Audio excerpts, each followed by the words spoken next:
What's going on, guys? Welcome to another episode of Taste Tuesday on Tasty Loot Gaming Show, where we talk about gaming news. My name's Seth. I'm Chevy. And I'm Chris. And quick reminder to play Abzu and Tales from the Borderlands, both offered for free on PlayStation Plus right now. Play them throughout the month. We're going to do the same, then come back at the end of the month.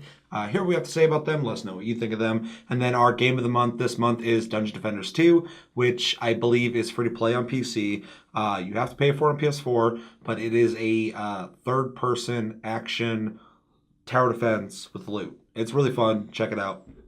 Obviously, try the free one if you can. That way you don't have to buy shit unless you want to. With that, we have 5 bits of news. It's a pretty full week, so let's jump into it. So Steam is redoing the way that they're doing gifting. Originally, you could send it to somebody and you could like take it and put in your inventory or keep things. I don't remember. I haven't done it in a while. But or you could gift to email, stuff like that. I guess now it's literally you just send it to that person. They either say they accept it or they decline it. If they accept it, it's theirs. If they decline it, it refunds you your money. Pretty straightforward. What do you guys think about Steam streamlining something that they've had for so long? I kind of don't like it, actually. I like the way they... I don't know if they've changed it or not, but I like the putting it in your inventory thing because, let's say I go to give you a game and you're like, oh no, thanks or whatever. I could still, give it to someone else. But I might be a weird demographic too because I'm usually buying someone a game because I want them to play it with me. So yeah, I don't know. I think that instantly refunding you if you decline it is a really good option, and it would be, in fact, they have a refund system, so I don't see why you wouldn't be able to refund it the way it is now. So I think they're just trying to make it simpler for people. I kind of like the complicated version myself, though. So. I actually like this because I never used a lot of the other features, like the inventory system I got, and I have games in my inventory still, so obviously I'm not using that. But yeah, for the whole intents and purposes of like just buying someone a game, it makes sense for me to just fucking say I want to buy this game for that person, and then if they don't want it for whatever reason, I don't have to go fucking find a refund for that. I'm just getting my money back. I actually like that a lot. I get certain aspects, missing those like the inventory system or whatever, but like. Even the way, like, you could send through email or, they added the list eventually where you could send them directly. It just seemed clunky. So, if anything, this just seems like it's just more straightforward. I think it's cool. I have to agree with you. It's just more simpler. It's easier to get things done. And if someone doesn't want the game, you get an instant refund. Yeah. It's just quick and easy. I already gave him the fucking money. I don't want to have to ask for that money back because the guy didn't take it. Right? So, just give it back. Or having to have it sit in their inventory and they're like, oh, I don't really want this game. Mm-hmm. Oh, well, I can't get a refund now. It's past the date. Yeah, exactly. I got like 4 different games just sitting in my inventory because like everyone I know had them already. I was like, wow, cool. I just have these games that aren't going anywhere. So I can't get a refund for those. Any thoughts on that? No. No? All right. Let us know in the comments what you think of that. That was an easy one. Segment news. You deleted it. That's why. So I'm gonna butcher the dude's name. Chet Falasek, who was the writer for Half-Life 2 Episode 1, Episode 2, Portal 2, Left 4 Dead, and Left 4 Dead 2, has left Valve after 12 years. He has said that there's no drama or news to why. He just is going to move on to something else, and he will let people know what that is. He was also responsible for spearheading developer relations for Vive. Will we miss him? I don't know if I'll miss him or not, but I get where he's coming from. I know he says there's no big reason that he's leaving, and I think that's actually the reason he's leaving is because nothing's going on. Like they're not releasing anything, they're not making games. They really need him at this point, so he's probably feeling fucking bored, which kind of sucks, and also kind of says a lot about where Valve is as a company right now, because they keep making multiplayer games, which is fine, But like people keep thinking about like Half-Life 3 and all this shit, and this is just another reason not to be expecting that anytime soon. I still think it'll happen at some point, but not anytime soon. Especially after I read a thing talking about how Valve works. I guess there's a project over here, and people start bringing their desks over, and they start working on it. And then someone will start a project over here, and if someone gets interested, they can go over there. So there's this whole freedom of making games. And I guess people have tried to do Half-Life 3 multiple times, and they just start breaking up and stop working on it. So I guess it's a pretty hard task, and I guess nobody wants to do it. So without that leadership to push that, I don't think it's going to happen. So regardless, I think because of that, I think because they're working so hard on whatever multiplayer games they have now. He's probably just feeling not being utilized. Don't blame him. Yeah, it is interesting because Valve did used to really just kind of make games pretty regularly, not as like rapid fire or anything like that. They did for a short period, I guess, but now they seem to be mostly focused on hardware and Steam. So as someone who's a writer, I imagine they're feeling their creative juices aren't being used. So but it doesn't seem like he left on bad terms or anything like that either. So I mean, it works out good for both of them, which is good in that regard. It just kind of sucks for Valve that they don't have anything necessarily going to keep his interest, if that is the case. So yeah, it's just something that happens in the industry. People come and go, I think, and if you don't have any work to do, why stick around? I think for me personally, I don't know much about Half-Life. I don't know much about who all wrote it, if he's the single writer of it, but that's kind of puts the nail in the coffin for me about Half-Life 3. Like, I'm sorry, it's just gone at this point. And even if they do make a Half-Life 3 without him, usually when they make games, they don't have the original like writing crew as part of it. The games aren't ever as good. Yeah, he only worked on episode 1 and 2 of Half-Life 2. Mm-hmm. But yeah, I mean, he would be a connective tissue in the writing. I agree a lot of times when properties bounce around from writer to writer, creative brains can lose some of its merits because it's different people. Yeah, the only exception I think I could think of that is from Borderlands 1 to 2. Well, it benefited though, Mm-hmm. It definitely changed because Borderlands 1 was barely a fucking story-driven game. Yeah, well, yeah, I was talking with someone about that recently, about how Borderlands 1 was, the story was literally there just to make you have enough to play the game, and then like Borderlands 2 actually like builds and then creates a really neat villain. So, but I don't know. I'm kind of sad to see that, obviously the guy's leaving just because it just shows nothing's going on really. So in that regard, because they're definitely going to keep making games and all that shit, but it just doesn't seem like they're really pushing the single player narrative driven games as much as they once were. But I mean, Half-Life's like their only property that's not based off of mods, so it's actually more common for them not to be doing that than to be doing stuff like that. So yeah, I'll be curious to see what he does next, if he does anything at all. Yeah. Maybe after 12 years he's just fucking done. Third bit of news, Call of Duty Black Ops 3 is coming out with DLC, which is kind of crazy because it's been out for a while. Over a year, and they typically don't do that with Call of Duty. They're going to be releasing a Zombie Chronicles DLC. It's going to be $30, so that's 2 times the price of what they normally are. They're normally $15. But this is going to include all the old maps remastered from World at War, Black Ops, and Black Ops 2. Oh, wow. Yeah, so this is obviously for the Zombies fans. What do you guys think of Call of Duty supporting their game after a year and releasing remastered versions of fan favorites?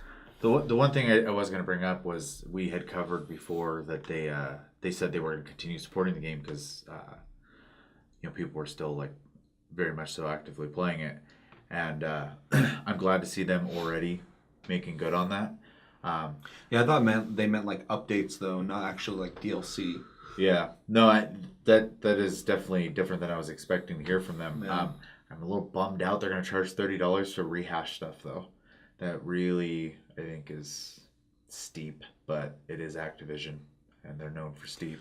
Well, But it can be defended though, not defended in like a moral way. I agree with you on that. But when it comes to Call of Duty map packs, you get 4 maps typically. You're getting 8, so they're doubling the price. That's the reason they're doing it. yeah, but in those map packs, you usually get, what, 2 original maps and 1 remaster? Or something like that? Yeah, you get 3 maps and 1 zombies map. You're not getting any original maps, though. Yeah, but you're still buying maps you want to play. People always bitch about the old maps not being around anymore. I think 20, even 25 would have been nicer to see. I think this is just another example of Activision going, well, people are going to spend the money, so we're going to do it. Yeah. And people are going to spend the money on it. Yeah. Guarantee it. I mean, I don't play FPSs, but I have played zombies a lot with my brother. That's all I ever played with FPSs. And so having the older maps back would be fun. I can't see why they wouldn't do it. It's about time. I know Julie would be excited about that too, because she loves. I will say I'm interested in it. I like Black Ops 3. I think they've done a really good job with it. I think releasing all the old maps for $30 is is the highest I'd want it to go. So I'm hesitant to say it's fair price, but it is a price I'm willing to pay, and I think they know that. That's why they're doing it. But I think it's exciting because a lot of the old maps, I think some of the new maps are really cool in their design, but they're a little too complicated, and it makes me sound like I'm old or something. But like they're just too fucking crazy. Like there's too many weird shit you got to do. I kind of miss like the simple maps where it's just like you're defending a fucking house. You know, you're not running across a fucking city. So yeah, I think it's cool, and I think it's definitely gonna sell just because people love zombies. Yeah. And Treyarch does it the best because they made it, and yeah, I think it's a good thing. I think it's cool, and I think it's cool, like you said, they're doing what they said they're gonna do. They're gonna fucking support the game even further.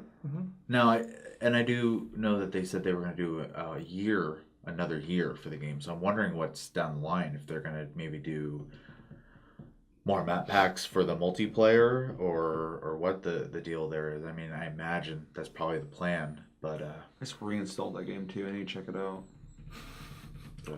I don't know. I don't know. It's really kind of a nice time right now with the AAA companies, because a lot of them are doing this right now where they're continuing support for their games instead of just like focusing on rapid firing them. Even though we're still going to get a Call of Duty every year, a lot of companies have started to slow down, which is really nice. Because honestly, it's getting a little overwhelming. Games coming out so fast. Oh yeah. So it's been overwhelming, man. I'm just tired. Super happy that Fatigued. You're seeing companies slow down a little bit, because you don't get time to savor a game anymore. Fuck no. So I don't even know what the hell it's like. Like this year, I is the first year in a while that I'm like, I'm gonna beat games. yeah. I'm gonna start it and I'm gonna finish it. That's weird. And so far, I've knocked out 1. Yeah, I've knocked out 1 so far. Maybe some more. I don't know. I'm about to beat Neo. I'm gonna beat Nier. But yeah, pretty cool. I think it's funny too. The Call of Duty umbrella. Obviously, they're all united under Activision. You know, Sledgehammer, Treyarch, and fucking Infinity Ward. But I think it's funny that Infinity Ward just takes all the other companies around them, their ideas, and then just make empty shell of games or whatever. They release Infinite Warfare. Everybody fucking hates it. Some people say they like it. I don't believe you. But Black Ops 3 came out the year before, and they're like, man, Infinite Warfare is getting its ass kicked. Fucking, let's just keep supporting our game. Fucking, it gets like, obviously, it's for the greater good. All of the sales, Oh, yeah. But as a company, they want to fucking feel good. They want people to go, Treyarch's fucking awesome. So it's just funny that they're supporting a game at the same time that it should be Infinite Warfare's year to shine. I don't know. It's also digging into their 3-year development cycle for their next game too. So they obviously, I imagine they're feeling confident. So They did a lot with Black Ops 3. That was a lot of content yeah, for $60. You shoot things. Oh, I figured. there's co-op story mode. There's the multiplayer. There's zombies, and then there's an over-the-top like arcade style game. It's like literally 4 games in one. Yep. Yeah, it's It's crazy. dope. It's awesome. They did a great job. Keep doing great jobs. Treyarch. And hopefully Sledgehammer fucking nails World War II because that looks dope. Fourth bit news. Let's get the fuck through this. So, Popcap Seattle has had to lay off some of the staff. They didn't actually give a number, but they're first off, they're known for games like Plants vs. Zombie, Peggle, and Bejeweled. They did say it was a very hard decision, but they Singular, not plural. Plant versus zombie. They wanted to refocus on key titles and work on new projects, and this is part of what they have to do that, I guess. So, I mean, I can imagine we're all gonna think, you know, it sucks when people lose their jobs, but what do you guys think about how this is going to be beneficial for them in the regards they're saying? I think they're full of shit because they wrote out Peggle, Plants vs. Zombies, all that shit for so long. Those games were fucking huge, and now they're offered on everything for free. You get a new phone, it's on there. You get a fucking laptop, it's on there. Like, it's just everyone's played it. And I feel like all their good ideas that they had, that they got really big off of, they just kind of rode that wave and then didn't do anything else. And I feel like it's starting to, I don't think they're in trouble, but I think it's starting to catch up to them. I think they're going, we need to fucking do something else because everybody has these fucking games. Well, and they're owned by EA as well. I'm sure EA is wanting something to come out. Yeah. I mean, when was the last time they came out with like the next big thing? I mean, Peggle was fucking huge. People still play it. And then Plants vs. Zombies was fucking huge. They did awesome on those games for what they were. But they're not doing that right now. So they're probably just trying to tighten up the company, save money. Obviously, it sucks that people are getting laid off. But when they say we're refocused and re-energized, it sounds like they're trying to get their shit together to make the next big like flash game, essentially. So that's what it sounds like to me. And yeah, people losing their job sucks. It's weird to lay off people too. It just sounds weird overall to me. It just sounds really like Boeing getting a tax cut and still laying people off. Yeah. I don't know. Like the kids I watch play a lot of Plants vs. Zombies Garden Warfare.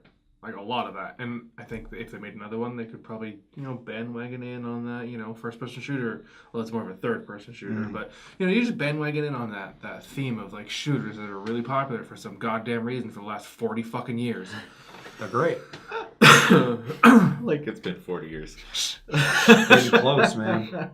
Might as well be. But, yeah, I just find it odd that they're laying people off to just refocus. I mean, yeah, it's just weird. I think they're readjusting their assets. I'll say this sounds a lot like a corporate PR team. And that's all it sounds like to me. Yep. So. Bye, Felicia. Yeah, and it sucks for people they laid off, but fortunately, in that industry, it's usually pretty easy to get in with another company. Companies are always looking for people with experience, so. Here's what you gotta do. You gotta take Plants vs. Zombies, Bejeweled, and what is it, Peggle? Just mash them all together into one weird-ass game. But make it an RPG. It'll be great. You have to do the Bejeweled puzzle while zombies are coming. If you do it successfully, it shoots back at them. And then every once in a while, you have to fucking shoot a Peggle. I don't know if that's what it's called, but the game's called that. So you shoot the game itself into a hoop. It plays the stupid song with the unicorns and shit. And it levels up your units. And that's how you don't make brand new exciting IPs. Just kind of fucking do more of the same. Because that's what they're gonna do. Yeah. I'm really kind of surprised they didn't make another Plants vs. Zombies. It's not like it... They made it too. Did they? Yeah, it was free to play. Yeah. I don't remember that. Yeah, no one does. Exactly. because they didn't make like a dope ass game you want to buy. They made a free to play version. They had to like buy more maps or something. I don't remember what the fuck it was. Well, it was handled poorly then, but like, and then they made Plants vs Zombies, solid defense game. It's a little simple for me, but yeah, it's good. Well, I mean, they could have just expanded on it though. They had a base there. It was, I mean, they had everything going for them in that regard. It would have been really easy to continue down that path, I would think. And then I can't really speak too much on Peggle, just because I don't know how much more you could really do with that. But like, if Tetris can survive the song, why is Bejeweled not still? Tetris will survive forever. Well, like they just came out the Puyo Tetris, which was Puyo and Tetris together now, but. I hate that word. The Puyo. I don't know. I think it's crazy. It just seems like as a company they haven't been trying to. No, they pulled a Nintendo and they're not big enough to be that or do that. So they made something that sold and then they just kind of wrote it out. Like they might not be in trouble right now. They might be in their line. I don't know. But if they don't come out with some kind of new hot IP, I guarantee you they're going to get in trouble. The EA isn't going to want to keep them. If they're not bringing in money. I mean, they'll shut them down, EA, Activision, Ubisoft are the big three companies. You can't just keep releasing the same 3 games you've been releasing since that you made them for years. Plants vs. Zombie Rancher. Are you ranching zombies? Oh yeah, it's like Monster Rancher, but with plants and zombies. What do you do to make them? I don't fucking know. That's their job. It's not my job. You can't use the Just ideas, spitballing guy. here. You pick MP3s and it. There you go. There you go. You need the QR codes from everything around you. You go buy actual seeds in real life, and then you jam them into your fucking disc tray. How you get those amiibos? They make their own version of amiibos. Plant amiibos.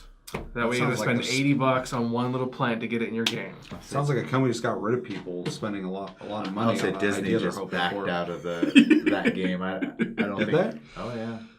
No. Disney Infinity is It's dead. dead. It's been dead for They a while. discontinued it. Yeah. So the only one left is Skylanders now. And Nintendo does amiibos too. Well, they don't have a game associated with it. No. So they're literally just selling action figures that happen to have chips in them. Yep. Yep. And with that, good news. Now this is a rumor, so obviously take it with a grain of salt, but it's probably true because all rumors and leaks nowadays are like 100% accurate because you can't keep secrets. Unless you're Hideo Kojima for some reason. A couple other people. I don't know, Just so I'm kills just surprised. So yeah, a leak came out that people were speculating was Red Dead Redemption 2. I was talking about a lot of Western shit, blah blah blah, and then Kotaku's Jason Schreier said that this isn't Red Dead. This is actually the new Far Cry 5. Is apparently going to be set in 19th century America. So it's like a spaghetti western based in like Montana. And that's about as much information as there is on that. But yeah, it's probably true. It's probably not just a rumor. What do you guys think about Far Cry 5 and it going back in time and being western? It's table tennis. They're lying to you. It's goddamn I table like how it's tennis. not Rockstar. Western games don't exist. They're just all table tennis. Yep. I'm actually. It's a code. I'm pretty excited if this is real, just because I've always been interested in Far Cry games, but I just couldn't really get into them.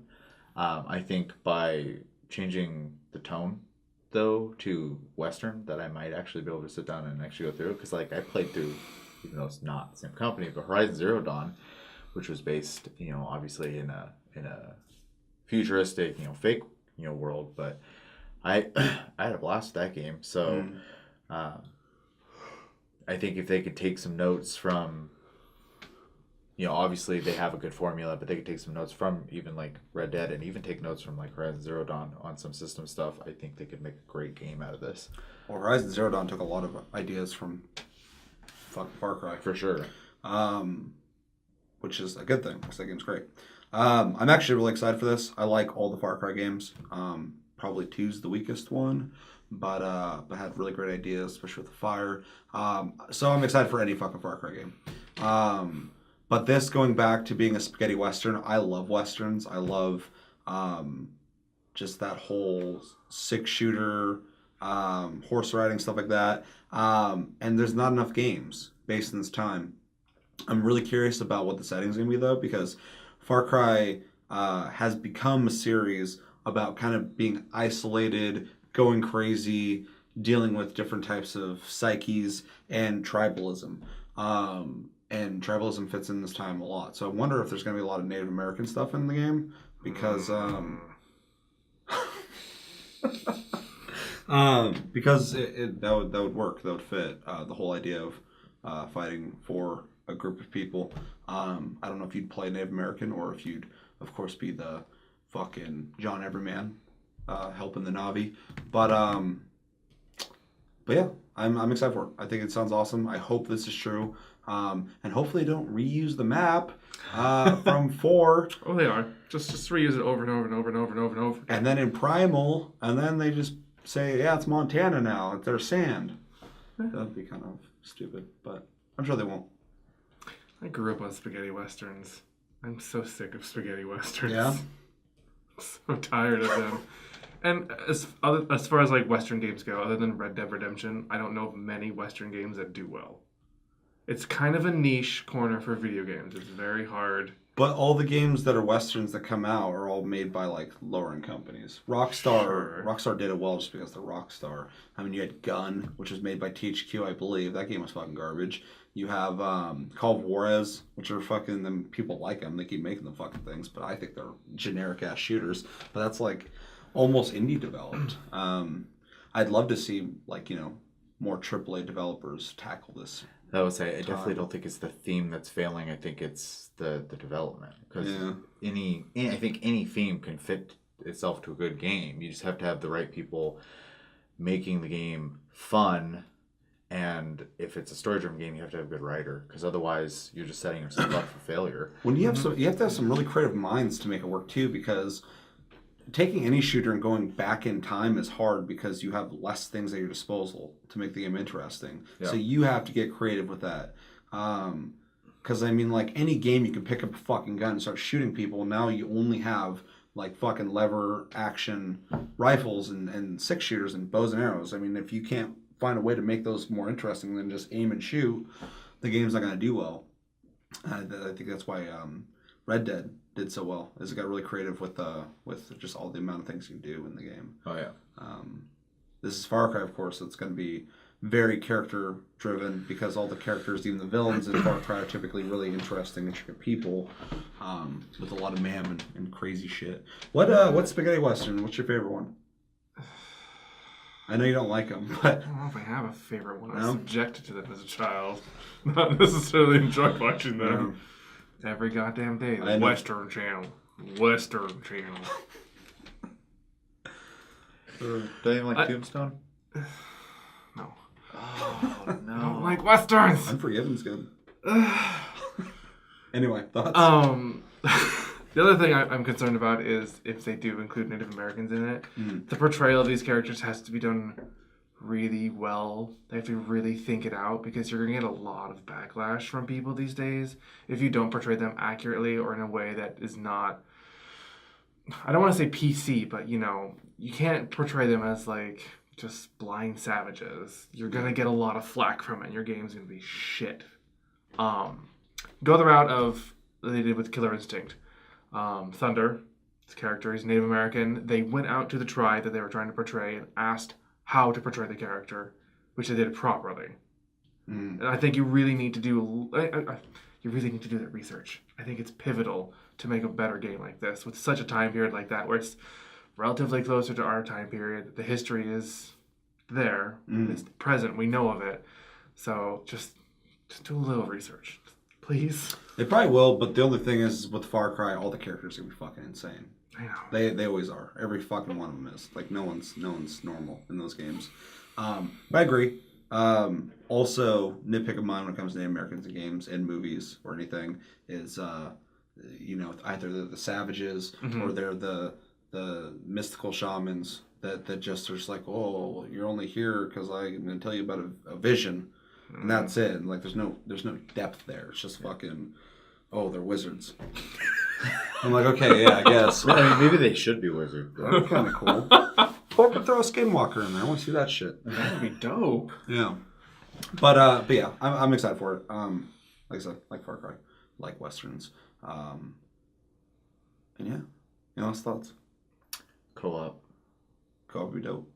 They put them in all the games except for Primal, so I'd hope they do it. Yeah. It sucks they didn't put in Primal. That game was fun, even if they use the same map. If you do co-op, don't do the Lone Ranger style co-op. White guy, the Native American sidekick. Yeah. What if it's a Native American with a white guy sidekick? That's fine. That's fine with me. What if it's just two Asians? I mean, historically, that's rare, but What if? possible. What if your character is an opiate den runner? Historically accurate. That's what I'm saying. It's fine. Then you're not fitting into the stereotype of the white or the Native American. You Yeah. are But just some then drug dealer, which fits Far Cry perfectly. you still got to research the history. There's gonna be Portrayed accurately. there's gonna be some humans in this game with guns, Yeah. and hopefully there's co-op with that. I'm also hoping there's horses. That's probably a good thing to have. I figured there would be. Horses and cattle ranching and rustling. Rustling. Trains. Every Rustling day I'm trains. rustling.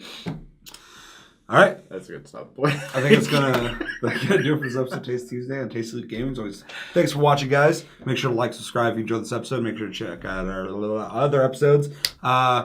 Stay tuned to the channel. Watch my streams. Check Chris out on Twitch. Tasty_fruit. I would say Josh's, but I don't remember it ever. Tasty Loot Josh. And yeah, thanks for watching, guys. My name's Seth. I'm Chevy. I'm Chris. Until the next episode, which should be streams throughout the week and Friday, Loot Chest. Don't know what the fuck we're talking about, but we're going to talk about something. Have a good week, guys, and take it easy.